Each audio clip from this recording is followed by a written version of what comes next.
자, 이번 시간에는 배열에 대해서 알려드리도록 하겠습니다. 배열은 관련 있는 데이터들을 한 번에 관리하는 데이터 구조입니다. 배열의 특징은 세 가지가 있습니다. 첫 번째로 동일한 데이터 타입의 데이터만 저장할 수 있습니다. 두 번째로 실행 중에 크기를 변경할 수가 없어요. 즉 처음에 배열을 생성할 때 배열 안에 몇 개의 데이터를 저장할지 결정해야 됩니다. 세 번째로는 배열의 데이터는 각각 인덱스라고 하는 번호를 부여받게 되는데요. 번호는 0부터 시작되고 1씩 늘어가며 부여가 됩니다. 이 인덱스 번호를 통해 우리가 데이터를 사용할 수가 있게 됩니다. 자, 바로 한번 사용해 보도록 하겠습니다. 자, 가장 먼저 배열을 선언해 보도록 하겠습니다. int myArray. 자, 이렇게 일반적인 변수처럼 생성을 하지만 앞에다가 이런 식으로 대괄호를 붙여줍니다. 또는 변수명 옆에다가 대괄호를 붙여도 되는데요. 저 같은 경우는 타입 옆에다가 붙이는 편입니다. 자, 이렇게 하면 선언이 된 거고요. 자, 다음으로는 배열은 처음에 크기를 지정해야 된다고 했습니다. 그래서 크기를 한번 지정해 보도록 하겠습니다. myArray는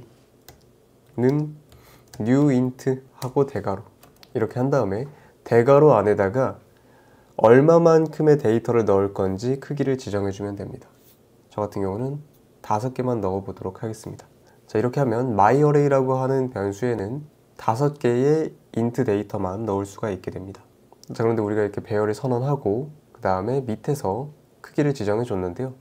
보통은 이렇게 선언함과 동시에 바로 크기를 지정해 줍니다. 이렇게 할 수 있고요. 자, 그럼 저 배열 안에는 int 데이터를 5개 넣을 수 있다고 했는데요. 그럼 하나씩 넣어 보도록 하겠습니다. 자, myArray 대괄호 한 다음에 우리가 크기를 5개를 지정했으니까요. 그 공간에는 5개 데이터를 넣을 수 있다고 했어요. 근데 첫 번째 데이터는 0이라고 하는 인덱스 번호를 부여받게 되거든요. 그 인덱스 번호를 여기다가 넣어주면 그 첫 번째 공간이 선택이 되는 거예요. 여기다 는1 이렇게 하면은 myArray라고 하는 배열의 첫 번째 공간에 데이터가 들어가게 되는 겁니다.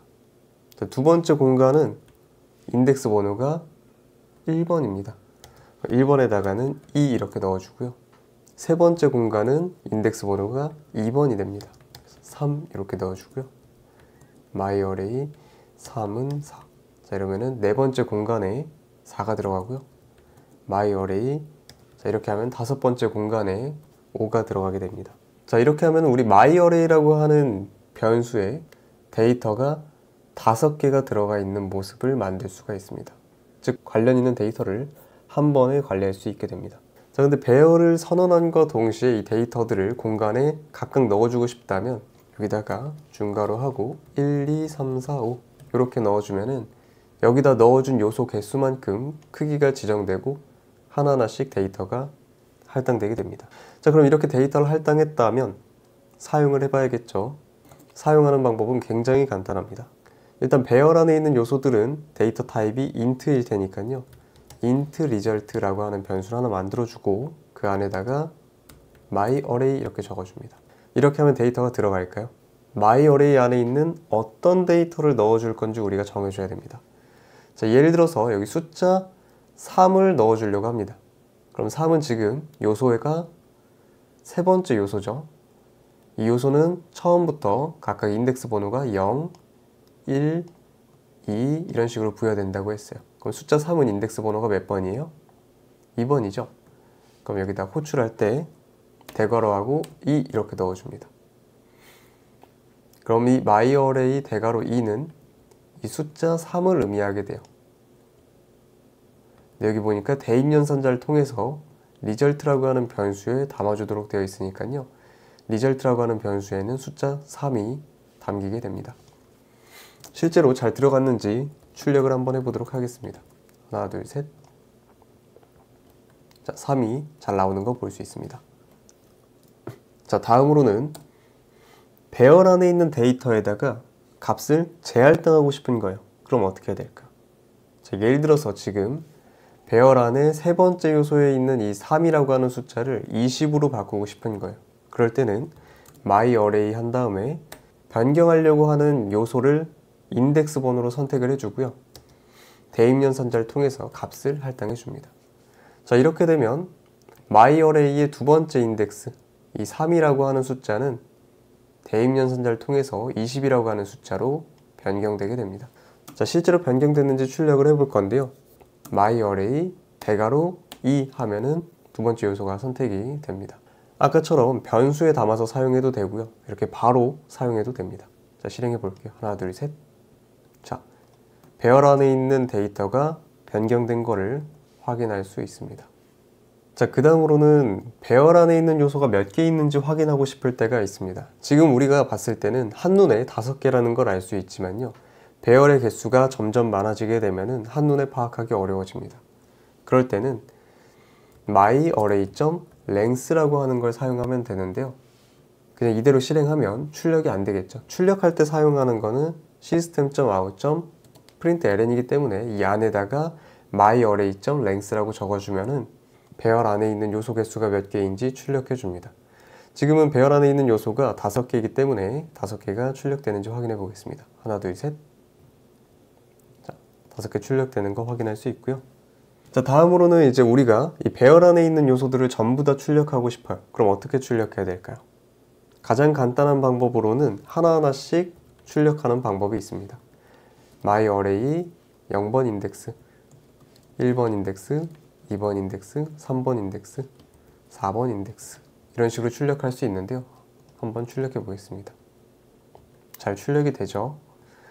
자, 근데 문제는 배열 안에 있는 요소 개수가 점점 많아지면은 이런 방법으로는 코드의 양이 너무 많아진다는 단점이 있습니다. 자, 이럴 때는 포문을 사용해서 반복해서 출력할 수 있습니다. 소가로, 중가로. 그 다음에 이 소가로 안에다가 int i는 0이라고 먼저 i라고 하는 변수에 0을 넣어줍니다. 이 값이 나중에 인덱스 번호를 부여할 때 사용하게 됩니다. i가 myArray.length 보다 작을 때 실행하겠다. 그리고 한번 실행할 때마다 i의 값을 1씩 증가시키겠다. 이렇게 해놓으면요. 배열 안에 있는 요소 개수만큼 반복을 하게 됩니다.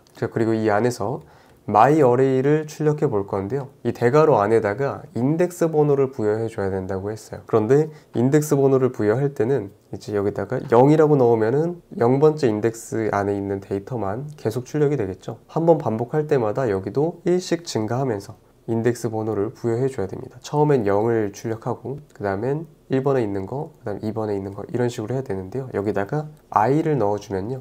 i에 있는 값이 처음엔 0이니까 0번 인덱스에 있는 데이터를 가져오고요. 그 다음번 실행할 때는 i의 값이 1 증가해서 1을 넣어주고 그 다음엔 한 번 더 증가해서 2를 넣어주고 이런 식으로 하나하나씩 전부 다 출력하게 됩니다. 하나, 둘, 셋. 1, 2, 3, 4, 5 잘 나오는 거 확인할 수 있습니다. 자, 그런데 이거보다 좀 더 간단하게 하는 방법이 있는데요. 그건 바로 향상된 포문을 사용하는 방법입니다. 향상된 포문 같은 경우는 이제 기존처럼 소가로, 중가로 해주는데요. 여기다가 int element myArray 이렇게 적어줍니다. 자, 여기 보시면요. myArray라고 하는 거는 위에 있는 배열을 의미합니다. 자, 이렇게 하면 배열 안에 있는 요소 개수만큼 반복을 해요.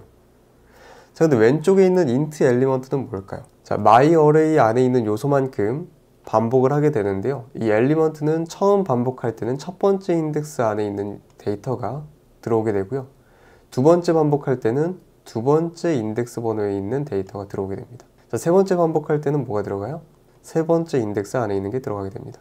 자, 이런 식으로 하나하나씩 순서대로 이제 들어가게 되고요. 그래서 여기서 엘리먼트를 출력하게 되면은 안에 있는 요소가 전부 다 출력되는 거 확인할 수 있습니다. 참고로 여기 있는 엘리먼트라고 적어 놓은 거는 마음대로 여러분들이 이름을 작성하셔도 괜찮습니다. 헬로우라고 입력해도 되고요. 자, 이 상태로 실행해 보면 하나, 둘, 셋 똑같이 잘 나오는 거 확인할 수 있습니다.